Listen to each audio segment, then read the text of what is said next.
American Timelines is a member of the Queen City Podcast Network. Find out more at queencitypodcastnetwork.com. So now I'm obsessed with time. Come on, tell me about the time. Had it all in my hand tonight. Had the time of my life. When the words all come down like blues on Tuesdays come down. Throw it all away. Throw it all away. Welcome to another episode of American Timelines. I'm Amy, and that's Joe. Yes, and we are in love. And this is episode 183. Wow. It's just like monotonous. If you're still listening, God bless you. you are special. God You bless you. are a cool person, God bless ya. and we like ya. I can't believe you're listening to all these episodes. Even our friends stopped listening a long time ago and told us they don't like us anymore. All right. Anyway, so we are, those of you who get it are listening. If you've listened this long, you get what we do. We jump in. Get it? You get it.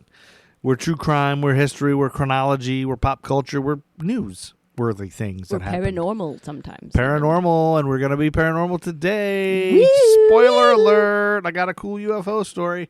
And this one gives me chills, so it's real. Anyway, we're 1955. 1955 was a huge year for UFOs. All right, and we are in July right now. July and August we're going to cover 1955. So we're going to jump right in because we got so much. We don't have time for all the bullshit, all the kind of damn chatter up top. We don't have time for it anymore. That's right. Nobody likes it. Nobody wants to hear our stupid shit about our day. Nobody cares for it. Nobody cares that we had breakfast for dinner tonight. Nobody wants to know about that. All right, go for it. July 2nd, 1955, the Lawrence Welk Show premiered on ABC. Nice. Up until now, we didn't have the Lawrence Welk Show. It didn't exist. And now it exists. Now we're in a world where it exists. There's a sizable amount of the population that probably has no idea what we're talking about. The Lawrence Welk Show? Yeah, because All the bubbles and all that? yeah, that's all I remember about it was the bubbles. Yeah, me too. I didn't really. My grandfather loved it and watched Now, it. you just yelled at our child for putting her drink on the arm of the sofa, and here you are.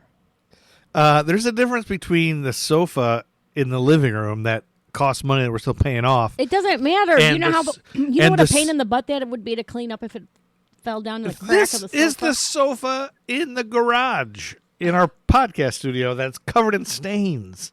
I know, but And there's nowhere else to put it, so that's where I put it. I All right. always put it here. I'm an adult. I'm allowed to do that. Okay, She is a kid, and it's on furniture we haven't paid off yet. true. This is our shitty garage couch. Anyway, so as you probably gathered, I had to yell at my daughter for putting her drink on the armrest of our couch Yeah. in the living room. And I'm putting my Moscow Mule that I'm drinking on the armrest of the garage couch in our shitty podcast studio. And also, sorry, everyone, to just shock you into reality, but our podcast studio is not very Palace. nice. It's Not a palace. It's not super nice. It is very shitty. But All right. it works. It's a podcast studio. Anyway, Lawrence Welk, All right. my grandpa watched it. That's what I was Yeah. going to say. Anyway, July 9th, we spent way too much time on this. July 9th, 1955. I don't know if you've ever heard of Frederick Morrow, but he became the first African-American executive on the U.S. White House staff. Oh, cool. 1955. That shocked me that happened that early. I'm surprised because everybody was fucking racist. I know. July 9th, we have a birthday that same day. Hit it, Matt Truman, Ego Trip, greatest band in the world. It plays our theme song with about Amy hates birthdays. Amy hates birthdays. Amy hates birthdays. Thank you, Matt Truman. Jimmy Smits, American actor. Whoops, I forgot I was going to make you guess who it was. Oh, God, I'm so glad. But now you can't guess who Jimmy Smits is. Jimmy Smith. You know who he is? Yes. What shows has he been on? Oh, the cop. He's a cop show Yeah, what's guy. he most known for? He He was on NYPD Blue, and he was in the movie Running Scared. was on Dexter. But what is he most known for? He was on Dexter? I didn't know that. Yeah, in a season. He was in Star Wars, too, but he's most known for, like, his biggest work. I don't know. L.A. Law. L.A. Law, good Yeah, job. And good he was job. born in Brooklyn, New York. Everybody has been on L.A. Law, so that was a pretty safe guess. Yeah, but he was, like, a big deal on L.A. Law. Yeah, that's No, true. you're thinking of Law and Order. Oh. L.A. Law was Oh, not now that. I got That's it. him, I Corbin got it now. Burnson. That's right. The I guy know, with I the don't butt remember. chin. Took Anyway, me a minute to Jimmy remember Smith that. was born in Brooklyn. His father, Cornelis Leendert Smits, was from Paramaribo, Suriname, and was of Dutch descent. I'm just going to say really quick Yeah?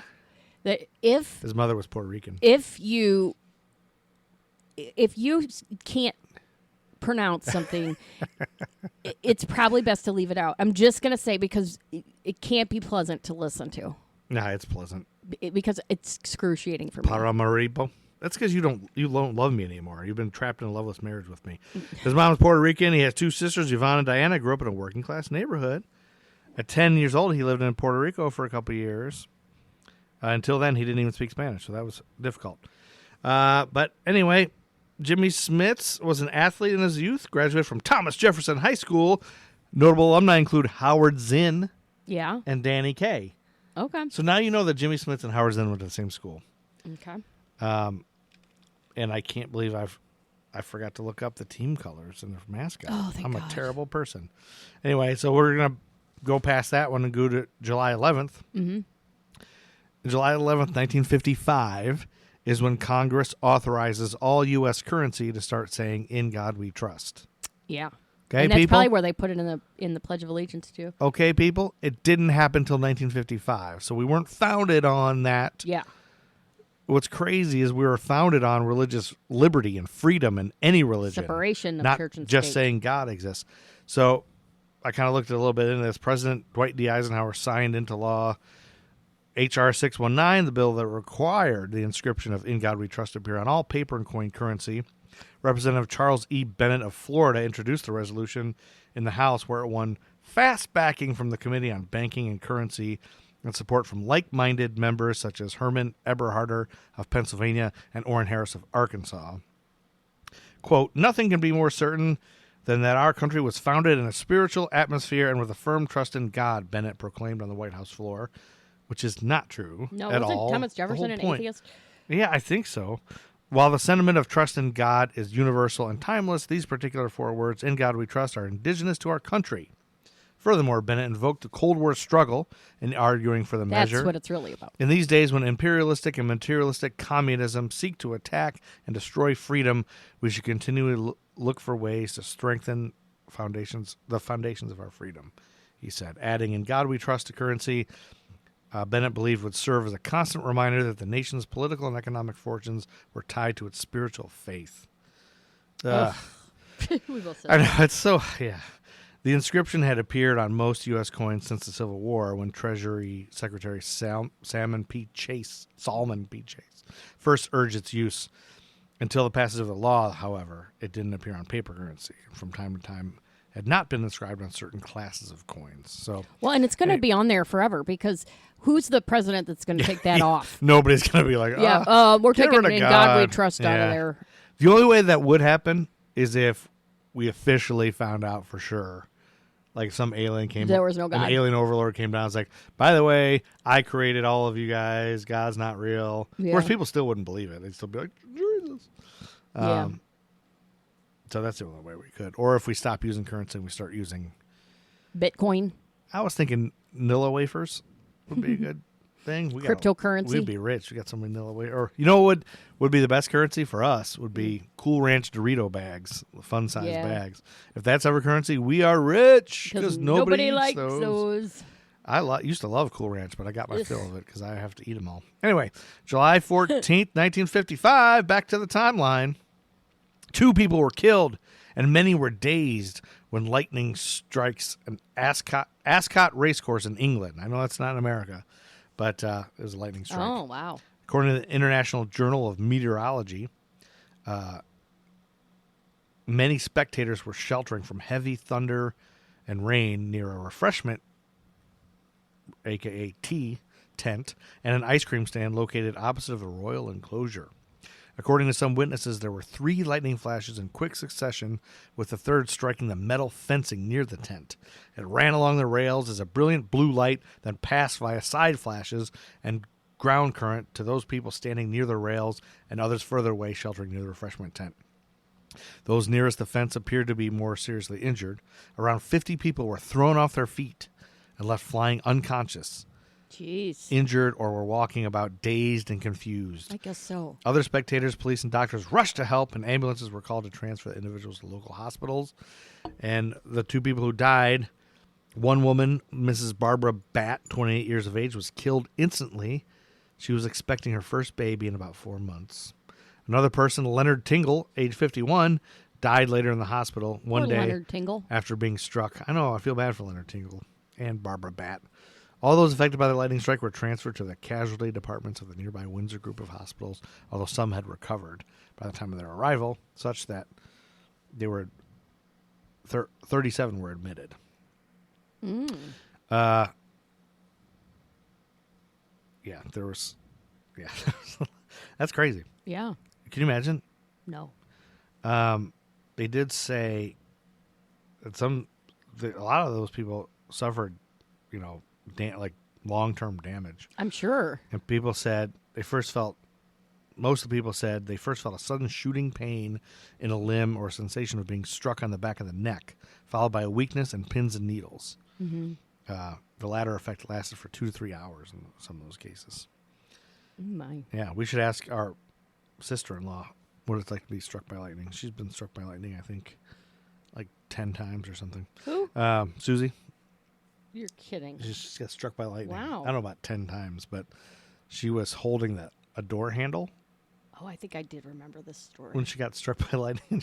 I don't know. I'm not laughing at the fact that it had to be scary. She survived. She's fine. But I guess she got struck by lightning and it, like, I don't know if it hit the car and then hit her. Got something to do with holding it. And she went flying and landed on the ground or whatever and was singed. And got superpowers later. So that's the jip, is that you don't get the superpowers. I don't think jip is a racially sensitive thing to say. July 17th, 1955, according to The Guardian, this was a thunderstormy time. A thunderstorm swept across Flanders in Belgium. Lightning struck a pylon carrying a power line. You know those big metal power line things? That's a pylon. And it unleashed a colossal explosion underground, leaving a crater 20 meters deep and 40 meters wide. Wow. A cow was killed. The pylon was destroyed. Windows in houses for miles around were shattered, but no one was injured. Really? See, the lightning had detonated a mine left deep underground from the First World War. In 1917, the British laid 19 mines packed with 454 tons of explosives in tunnels under the German trenches in the Messines Ridge. So that detonated all that. Oh, my God. Yes. Nobody was hurt. That's the craziest part. That's the craziest part. And that's the same day that Disneyland televised its grand opening in Anaheim, California. Oh. So you can always remember those two things happened Sorry. at the same time. Yeah. Silence your phones, people. Sorry, everybody. We're recording a podcast. And that brings us right to Amy's awful, horrible, no good event on July 20th, 1955, when a victim's body was found by San Francisco Examiner reporter Ed Montgomery in a shallow grave a few hundred feet from a cabin. That's right. Hold on one second. I'm just trying to... Put your shirt back on. This is not a nudist podcast. No, it's not All right, stop. Okay. I'm going to tell the tale of the murder of Stephanie Bryan. Ooh. Yes. I hope it's and not this a is child. basically, just like last time, Yeah. this is basically a blow-by-blow of an episode of A Crime to Remember. So you love watching A Crime to Remember.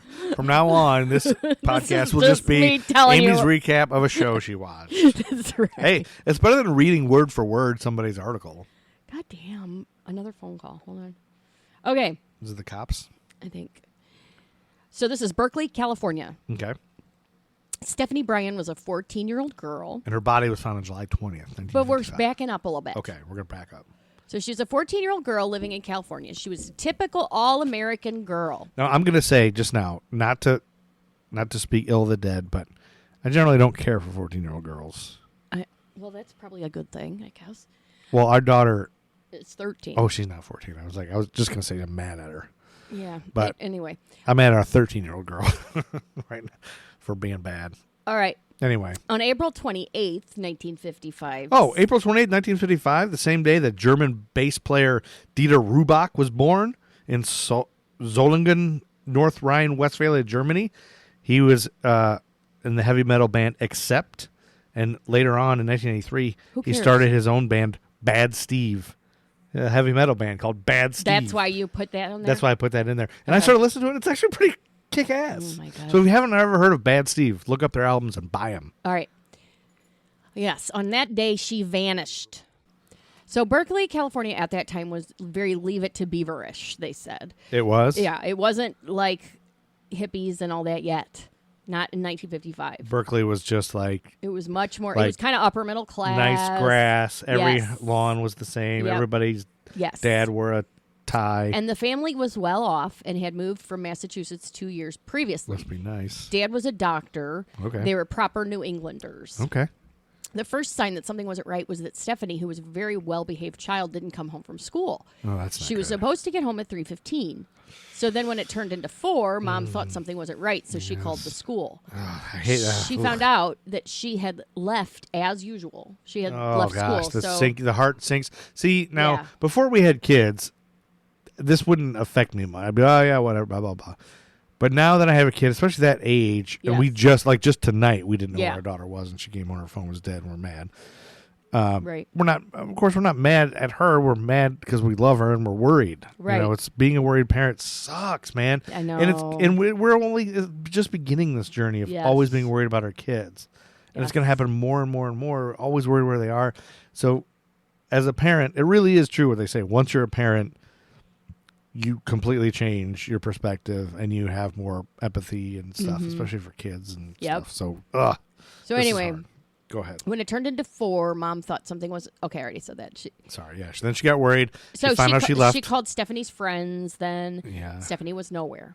One friend, a girl named Mary Ann Stewart, had been with Stephanie after school. Okay. Mary Ann said that they went to the library and Stephanie checked out some books, Well, and then that's they a went to lead. the donut shop and bought donuts. Oh, so that's calming and relaxing and reassuring. Then they started to walk home, but went their separate ways when they had gotten to the wooded path. So now, not so reassuring. Okay, not so reassuring because of the wood path. Can we back up a little bit to the donuts for a second? Sure. Don't you think, I mean, donuts now are delicious, Yeah. and we've come a long way health-wise, but 1955 donuts, What do you think? they Yeah. had to be terrible for you, even worse. Like, everything was terrible Oh, for yeah. you. So they must have used tons more butter and stuff. So I don't know. There's more preservatives and stuff now. Things were much more pure ingredients back then. Yeah, but don't you think it tasted better than they do now? Like, I don't know. I bet a 1955 donut was delicious, is all I'm saying. Okay. Anyway, so the wooded path. Yes. Wait, so what happened with the wood? She said she they saw, go their separate ways. they went their separate way, and she last saw her Yes. go down a wooden Correct. path. Okay. Correct. So Mom is getting more and more anxious. So then at 5:30 in the afternoon, Dad comes home and he calls the police. Yeah. They arrive shortly after that. And Mom and Dad describe Stephanie as wearing a blue cardigan, turquoise skirt, and red saddle shoes. Oh, you would have loved that outfit. I know. Stephanie was the oldest of 5. She was very bookish and quiet, is what they said. It's always the books and quiet ones you worry about. At 9 o'clock, they put out an APB. At that point, the media became aware of what was going on. Okay. And back in 1955, there were 4 major newspapers in the Bay Area. Okay. And they were all competing with each other to get the first scoop on the case. With the missing persons case, the police need the media because they help spread the word. Yeah. And so the tips started coming in. A Navy lieutenant said he saw a man driving very erratically, and in the back of the car, he saw a young girl. And he said he saw the man turn around and hit her. White male, brown hair, but a very general description of the car. hit her with the car? No, with his hand. The girl was in the car with him. Oh. Sorry, there was a bug in my Moscow Mule, so I got distracted. All right. Reading a story to you is like reading a story to a 3-year-old. Just want you to know. I'm drinking. No, 3-year-olds you're don't just- drink Moscow Mules. You're very distractible. I ain't So gonna look. he saw the man turn around and hit her. Okay. He was a white male. He had brown hair, but that was a very general description of the car. And he didn't know if it was her. Don't know. No license plate. Nothing really point toward a specific individual, so Ugh, that so didn't help. Yeah, it didn't help. The police set up a base at the Bryan home. Okay. There, their first thought was ransom. So Yeah. they So they wiretapped the wired the home, tapped wait the the phone, call. yeah. Later that night, the phone rings. 32 hours after Stephanie goes missing. Oh, my gosh. The person says that he wants $5,000 for the safe return of Stephanie. Okay. Boy, so like clockwork, like they knew it was going to be a ransom situation because they have money, I guess. Yeah. The caller said, I want you to drop the money in West Oakland. No cops.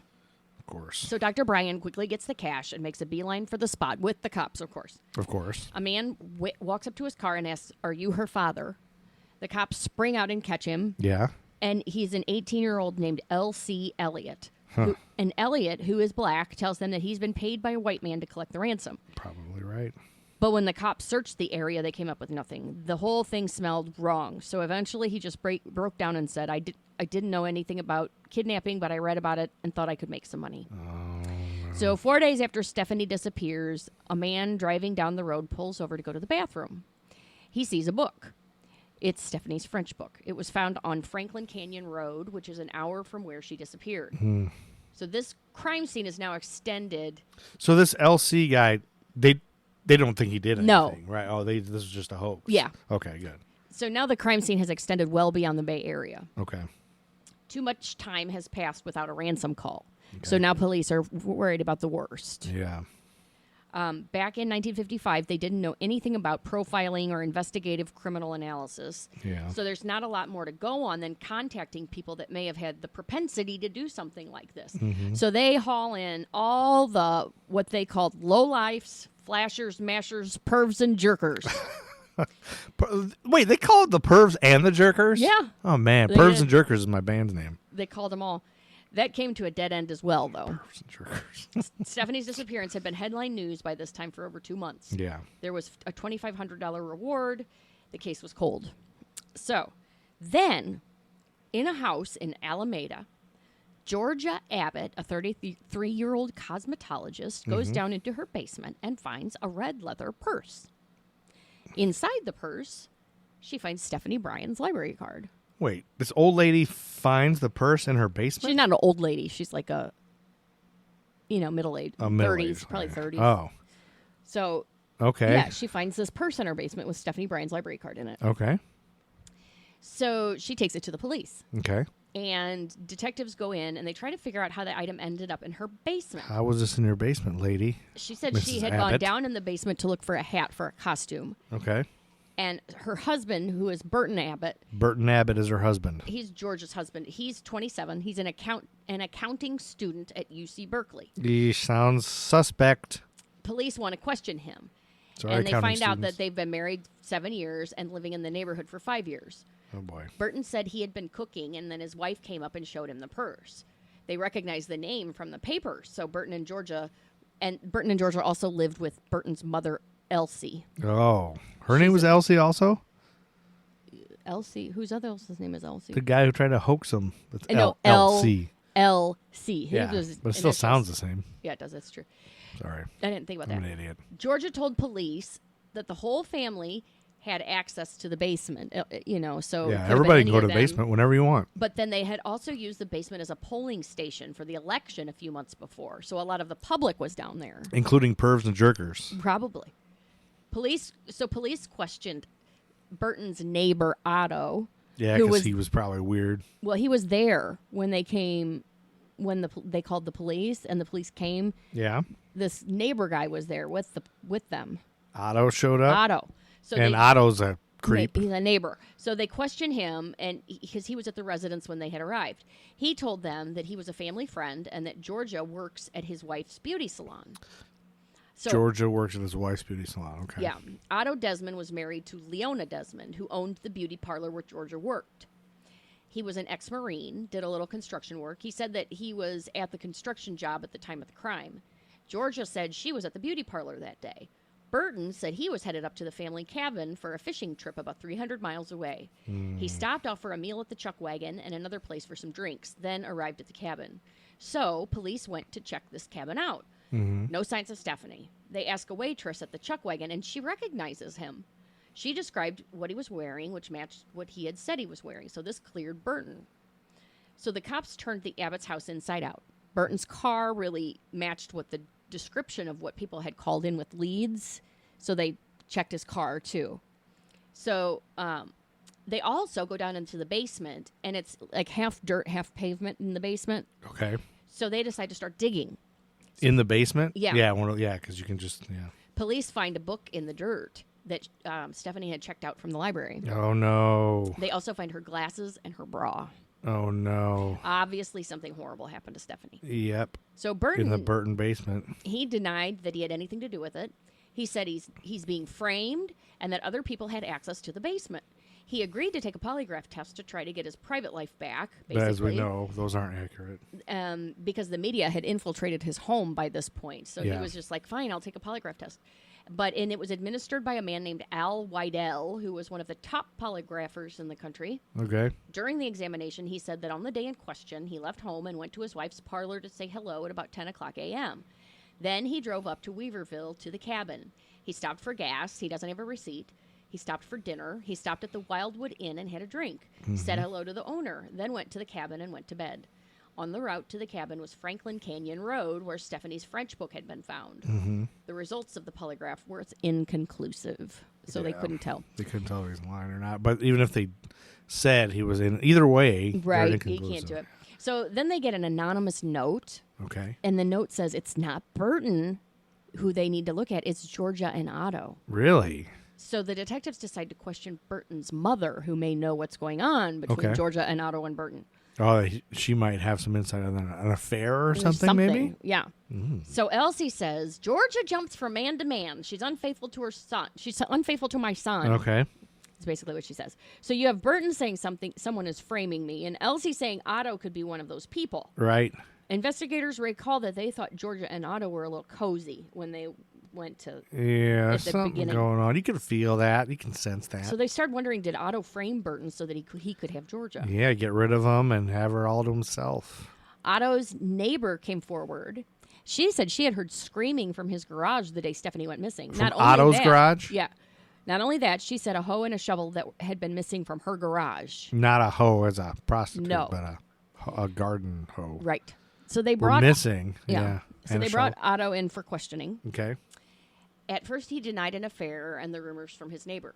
On the day in question, Otto's wife was working at the beauty parlor. He went in and there was a woman there who had a parking ticket.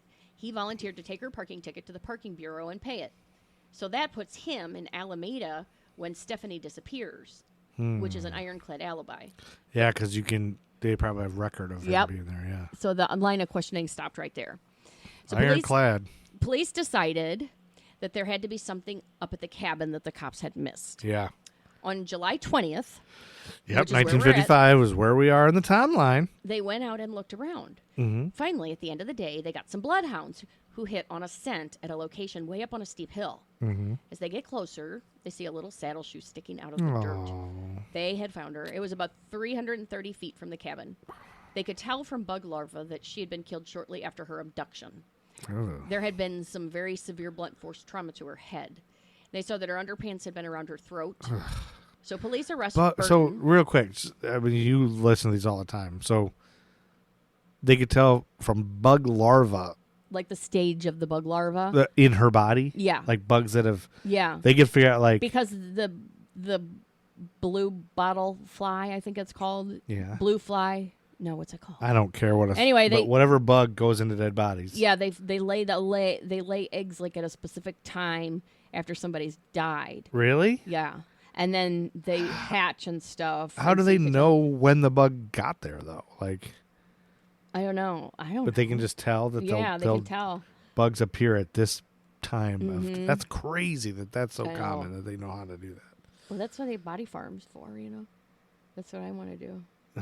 Let's No, not I don't want to talk do body farm. I want to do the other thing I told you about. about- Okay, let's not. I don't want to talk about your dead body or my dead body. Okay, so anyway, I don't want to talk about it over my dead body. on November 7th, Oh, 1955, the same day that I Love Lucy aired on CBS. On this episode, the Ricardos arrive home in New York, where Ricky enjoys fame and adulation. Also, Fred Felch's Ethel.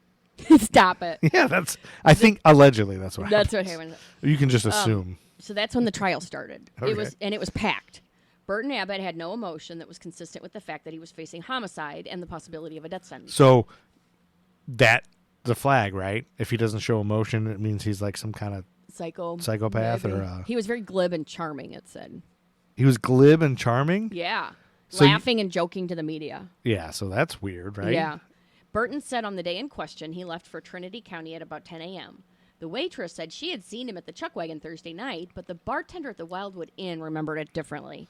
He said he thought it was Friday, not Thursday.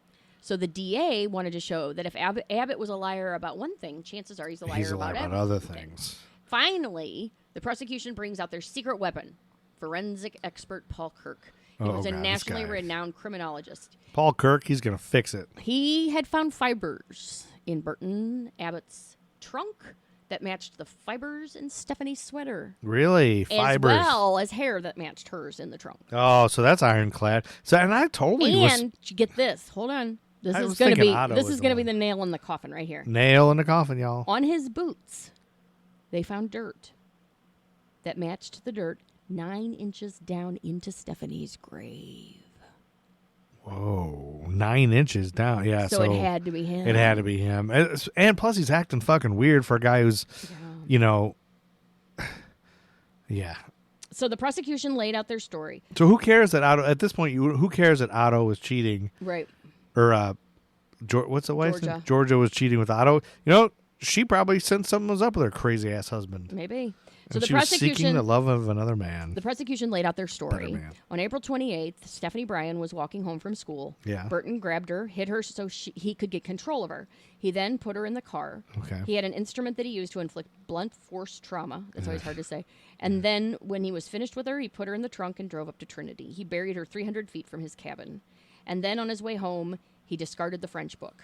Then he buried the rest under his house. So he just he was so sure he would never get caught, right? Yeah. Because why would you bury it so close to your house? Well, and I think he just thought, I'm a stranger.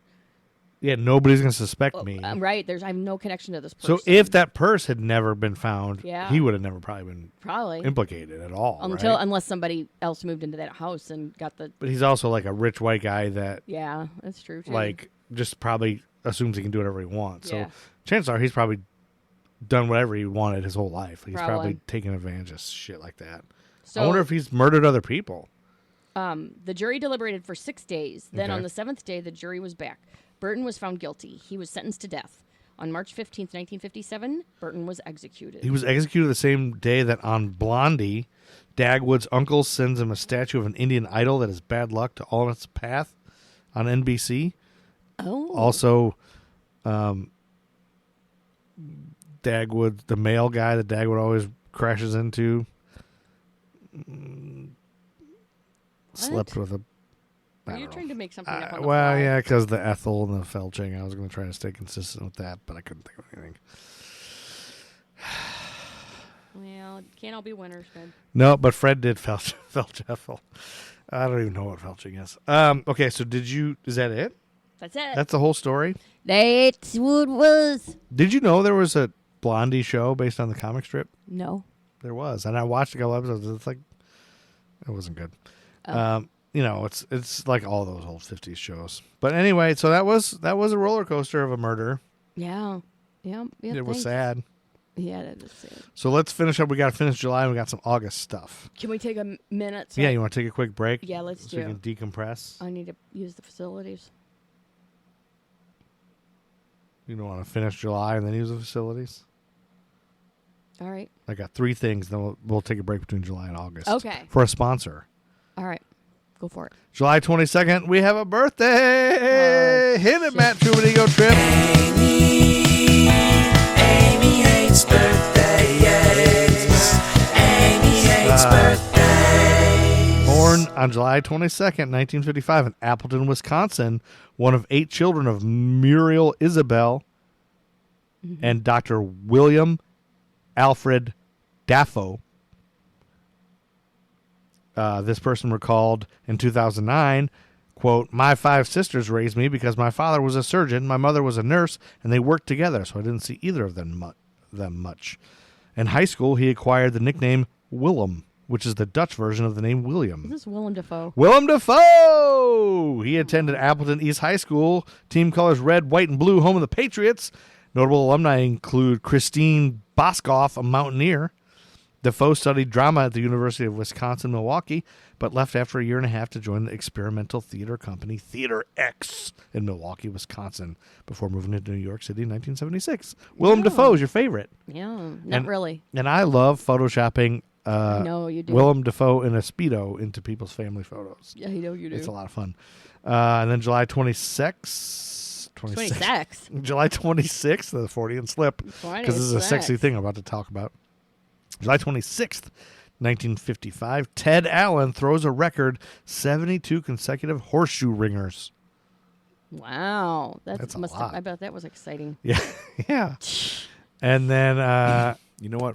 You go use the restroom, and I'm going to talk to our listeners about something that's changed me recently. Folks, I have always drank a lot of coffee. I can't leave the house without at least half a pot of coffee. Like I always say, it's dangerous for me to drive until I've had about half a pot of coffee. I love coffee. I love the taste of it. I've always loved coffee. My name is Joe, and I like a cup of Joe. However, I recently came across a new little drink, little tiny, itty-bitty green drink called Magic Mind. I've been really interested in these natural supplements and things like that. I'm not a medicine guy. I definitely have ADD. Never been diagnosed, but my whole family has ADD. I don't think you can function in society without ADD. So I drink a lot of coffee. I definitely have ADD. I don't like medicine, so I don't take it. So I've been kind of just wondering, is there something I could take naturally that would kind of help with stuff? I love natural supplements. Anyway, came across this little thing called Magic Mind, and it's just this little tiny green drink. It doesn't taste bad. Kind of tastes like apples or something. It takes 1 second to drink. And what I've noticed when I drink it in the morning, you're supposed to drink it kind of with your coffee. But after I drink it, I don't need any more coffee. So I haven't tried just this yet. I still drink a cup of coffee, then I drink this. Like usually about halfway through my second cup, and then I stop drinking. I don't need any more coffee because I feel good and awake. I'm always waiting for that elusive woke up feeling, and I usually drink too much coffee, and then I finally I've drank too much coffee. I gotta stop. But with this, I don't need any more coffee, so it's pretty cool. I'm not exactly sure. I'm not a doctor, anything like that. So the stuff that's in it, I'm not exactly sure what these things are. They have a lot of nootropics, which I Googled, and I saw that it's like healthy supplement type stuff, which I've never heard of. But the things it has in it, I guess, are L-theanine, which paired with coffee helps you increase focus and attention. It kind of works with the caffeine, so it doesn't totally replace your coffee, although I'm kind of thinking I might be able to. Lion's mane and cordyceps mushrooms. I definitely noticed that I don't have to drink as much coffee. Usually when I drink a half a pot of coffee, I'm jittery for a while, but this kind of cuts that out. So give it a try. The cool thing is they like American timelines. That's the coolest thing about Magic Mind is they love American timelines. And so they've given me a code that I can share with my listeners and a link to get a discount. You can get 40% off a subscription. They really want you to do the subscription. I think they're so confident that you do that. Everybody does that now.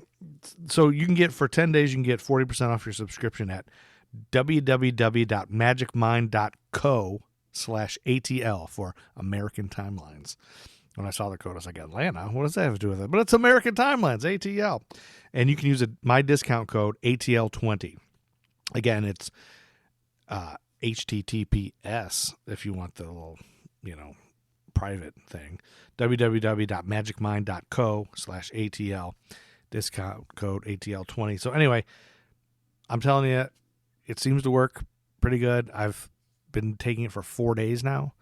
And I'm telling you, I just dump out the rest of my coffee, which for me is not something you normally would do. I freaking love coffee almost as much as I love craft beer.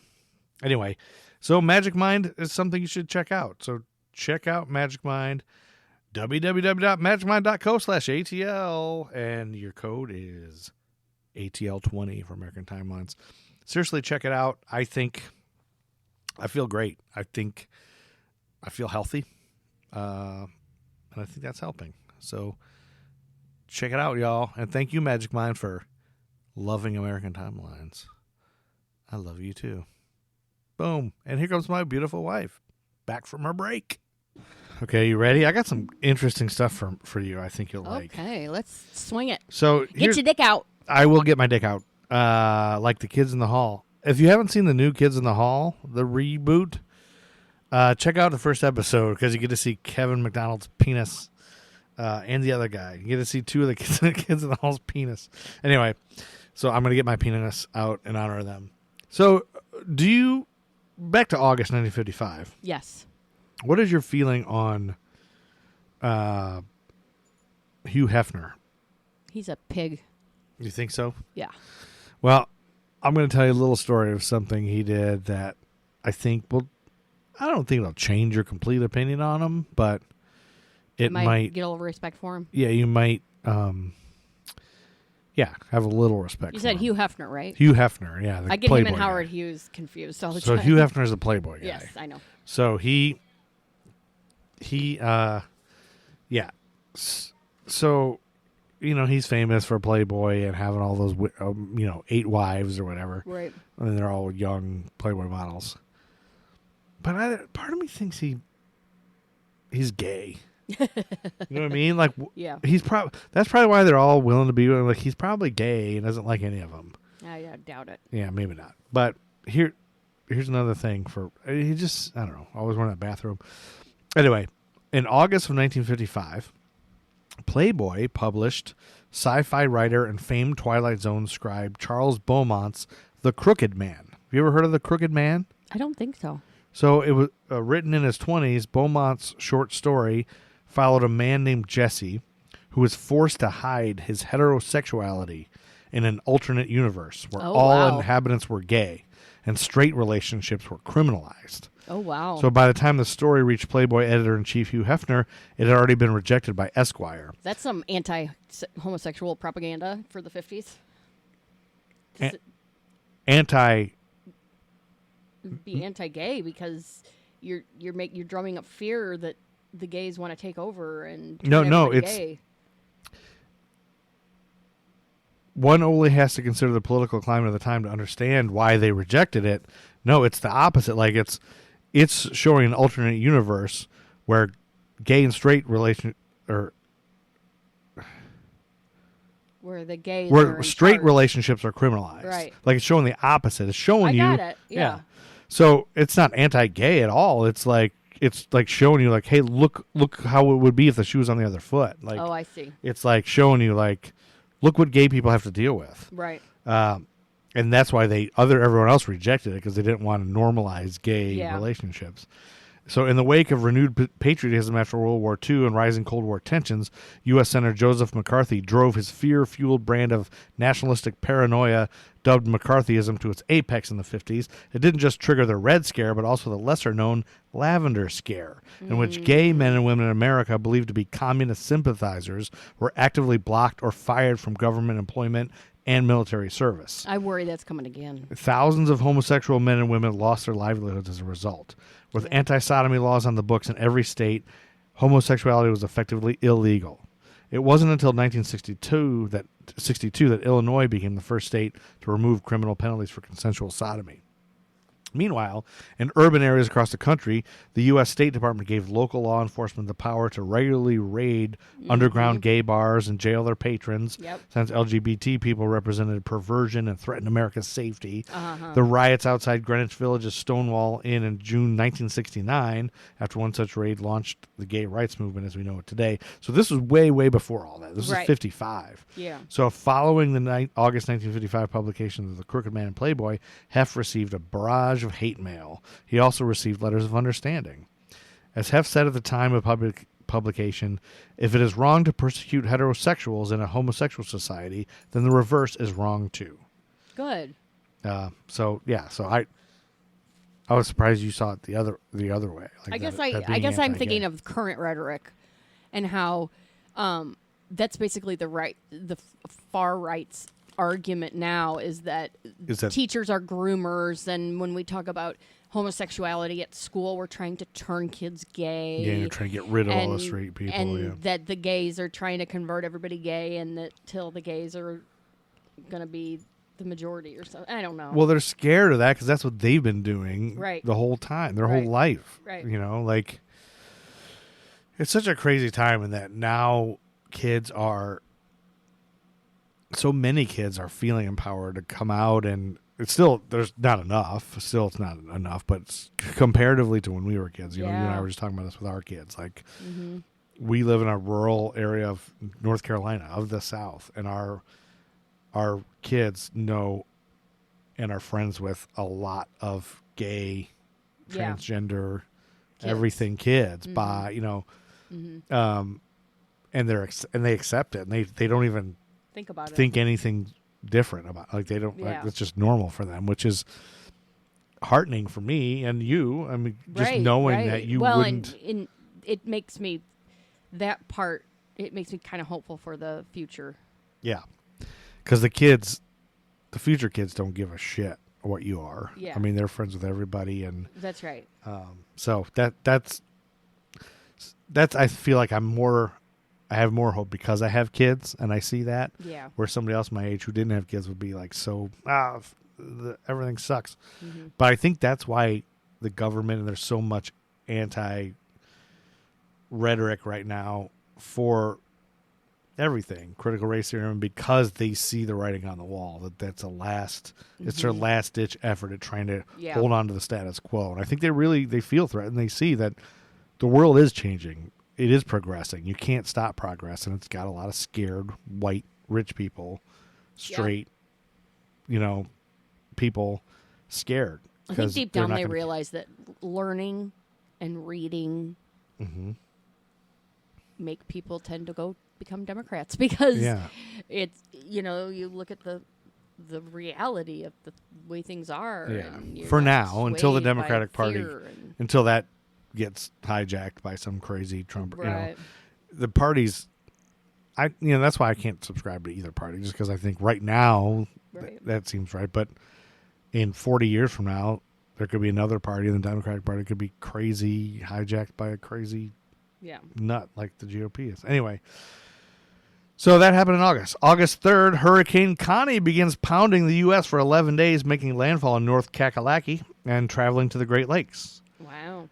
And then August 7th, we have another birthday. Amy hates birthdays. Amy hates birthdays. Wayne Knight, American actor born in New York. You know who Wayne Knight is? Yes. You do? Yes. Who is he? Newman. Hello, Newman. Yeah. He was born in New York, but his family moved to Cartersville, Georgia, where his father worked in the textile industry, and he played football. But I couldn't find the school he went to exactly and all that, so sorry. And then August 17th, 1955, Hurricane Diane, following Hurricane Connie, floods the Connecticut River, killing 190 people and doing $1.8 billion in damage. That's a pretty penny back then. Yeah. Do you know who the singer Pete Seeger is? Yes. August 18th of 1955, he was brought before the U.S. House Un-American Activities Committee for alleged communist activities, and he responded to questioning by offering to sing songs for the committee. Yeah. I love Pete Seeger. You remember that?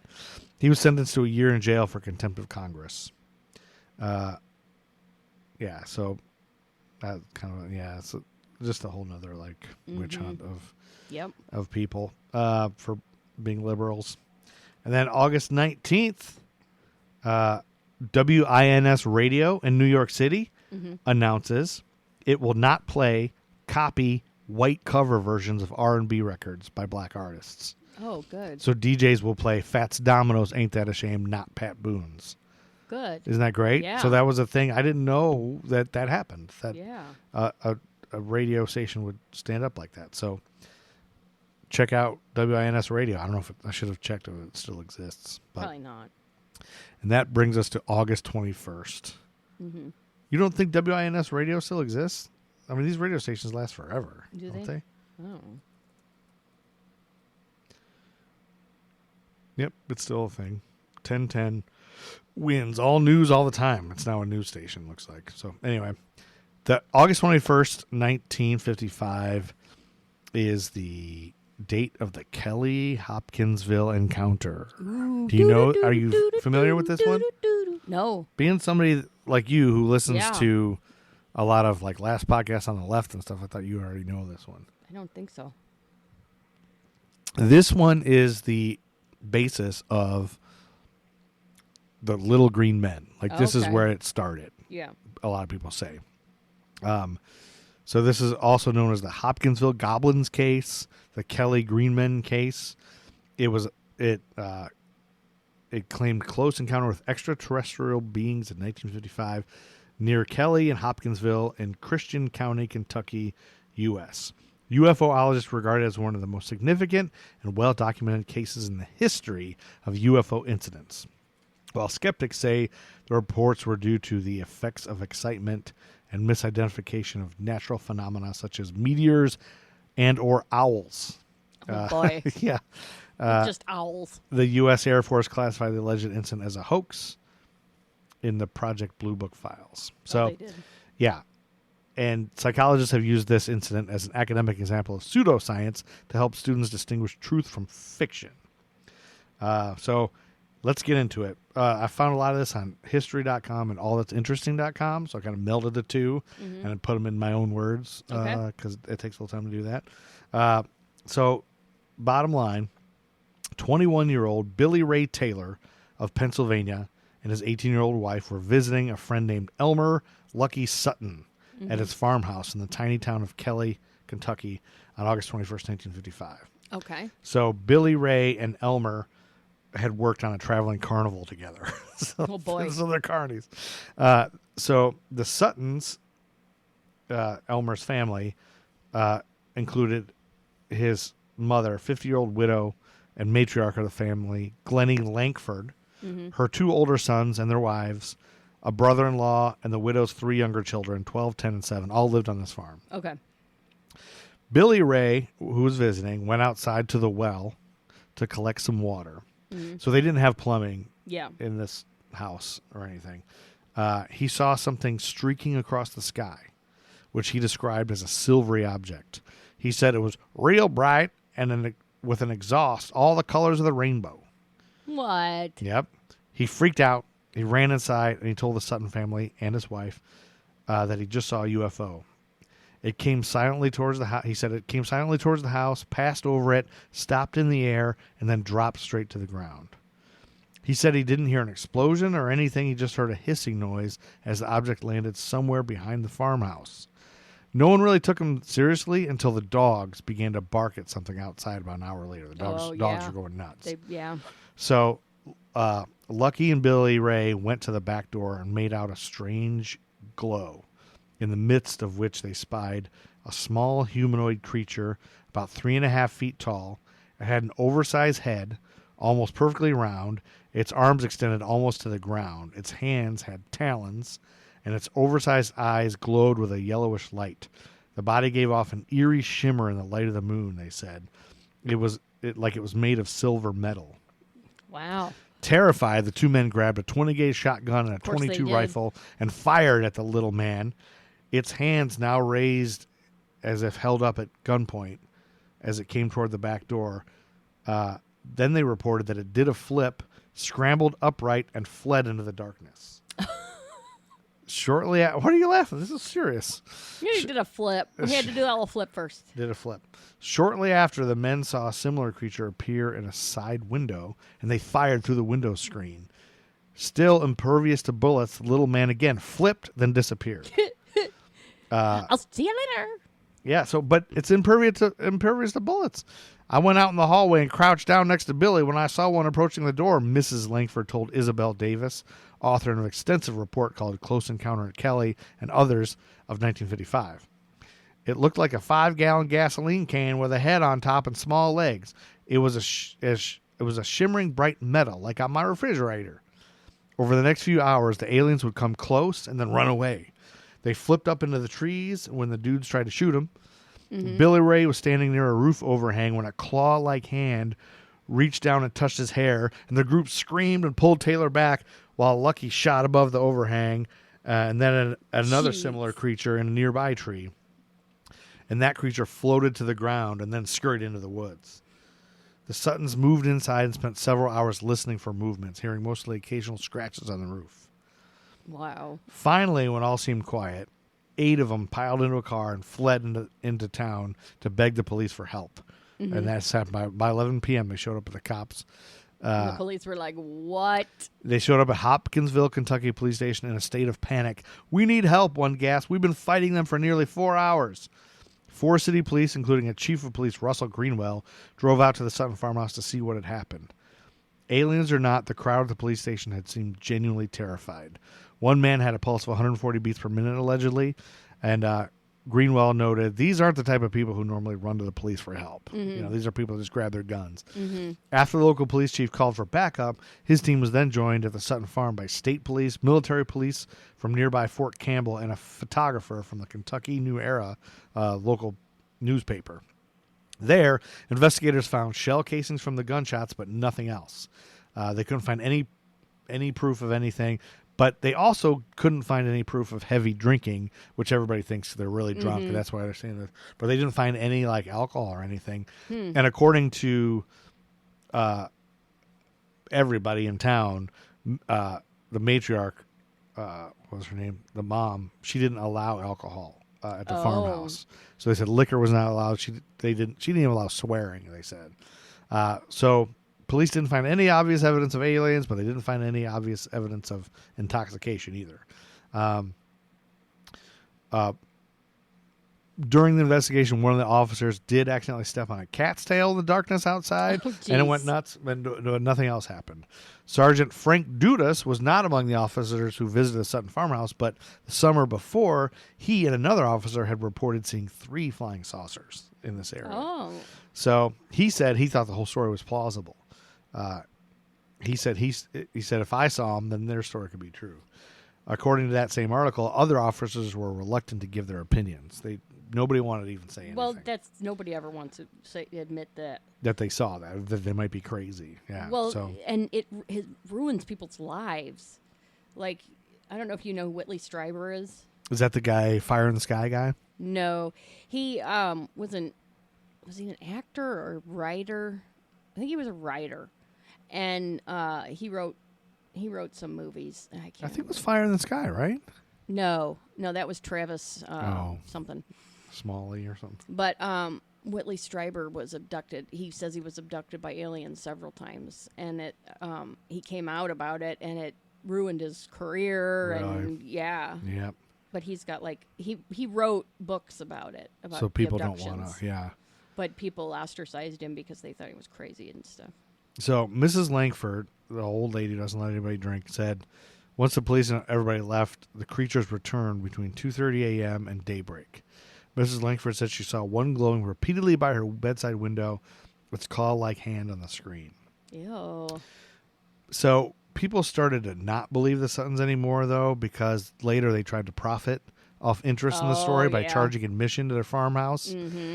So any remaining goodwill towards them vanished at that point. Yep. Neighbors grew cold and threatening. 10 days later, the Suttons left Kelly for good. So some of the alleged explanations that came up were that people said some great horned owls can get real fierce when protecting their nests, and they can when they spread their wings, they can look like their talons they can look kind of weird, crazy, and they kind of reflect the moon and stuff. Owls are weird as hell, man. They make some weird noises and stuff. Well, and that's like the staircase. Remember the staircase, or did I make you watch that? It was an owl attacking somebody's head or something. That's the theory. One theory. Well, another theory on this one was a sheriff from nearby town, Arthur Haas Kanzler. He had joined other policemen at the Sutton farmhouse on that night, and according to his telling, everybody was drunk, and some were tossing a cat onto a screen door to scare the people inside. So he thinks it was just drunken people throwing cats was all the noise. I hope not. That's not nice. I don't know. That's according to that guy. But most people agreed that Glennie Langford did not allow alcohol, so that couldn't have been the case. One of the most thorough investigations of the Kelly incident was undertaken in 1956 by UFOologist, like I said, Isabel Davis, who had published that book later. And several decades later, the Center of UFO Studies, a group founded by astronomer Dr. J. Allen Hynek, Project Blue Book civilian investigator, they collaborated, and in her 200-page report, co-written with Ted Blocher, that includes detailed maps, drawings, documentary records, summaries of similar accounts around the world, and interviews with several Sutton family members and police investigators. But Davis summarized the latter's concern about the lack of physical evidence. But to her reckoning, none of the possible explanations, a deliberate hoax, a publicity play, group hallucinations, none of it made sense for these people. Like these weren't the type of people that would do that. So it's jury's out. We don't know. We don't know what that is. And that same day of that Some UFO of that sounds incident, real far-fetched, though. yeah, it's Like the rainbow smoke coming out of the UFO. That sounds. the rainbow exhaust. Yeah, that sounds. But you silly. know, I mean, you know how you see prisms and stuff, and Yeah, like I guess certain that could be. things. It's probably just that, you know. Depending on what And the the exhaust glowing was. eyes. I don't know. And the Well, talons. owls' eyes glow. When Deer's they eyes said talons glow. and glowing eyes, that sounds like an owl.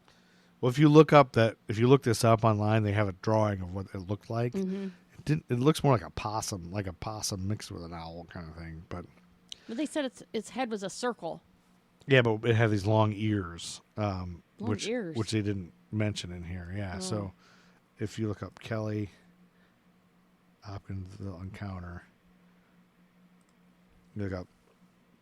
Oh. See the ears? It's got Yeah. these big ear things. So it kind of looks like Lilo and Stitch or whatever, whichever ones. I don't know which one's the Stitch, alien I thing. think, is the alien thing. But anyway, so one weird thing about this, the same day of this encounter is the same day that Emmett Till arrives in Money, Mississippi a week before he's murdered. And we all know about Emmett Till, right? Emmett Till's really super famous. And so because we've got a whole episode done and Emmett Till is too important of a incident to just gloss over, I'm going to just leave it here, and we're going to do a special episode about Emmett Till. Yeah. And then we'll get back into the timeline. So even though this happened in August 1955, again, it's too big of a thing to just mention real quick. So we're going to do a special episode. We're working on getting some guests to help us talk through this. But yeah, we'll be back with a very special episode of American Timelines. Yes. But that's going to end our timeline for now. Nice. I mean, August 31st, there was the first sun-powered automobile that was demonstrated in Chicago, Illinois. I don't know whatever happened to that. But that's all I have for July and August. All right. And then we'll come back with our special episode in 2 weeks. Thank you for listening, everybody. Thank you. Yeah, It's time to get out of here, Chuck Berry. Yeah, nothing better than a UFO story to end I an know. episode. That was sweet. It was sweet. I love you. I love you. I love I you. love you, man. Oh, yeah. and I thought you were woman. talking to me. No, I'm talking to our listeners. Oh, Hey, male listeners, I love you. all right. It's getting weird. And female listeners, I also love you. That's getting really weird. And everybody else, I also love you. I love everybody. Older listeners, I love you. Do you even love, like, Mitch McConnell? If he listens to our podcast, You said you love everybody. I mean, I love everybody who's listening. Oh, okay. If Mitch McConnell listens to our podcast, while I appreciate the numbers he's giving me, fuck Mitch McConnell, man. That guy sucks. Yeah. All right. Thanks for listening, everybody. Bye. Fuck Mitch McConnell.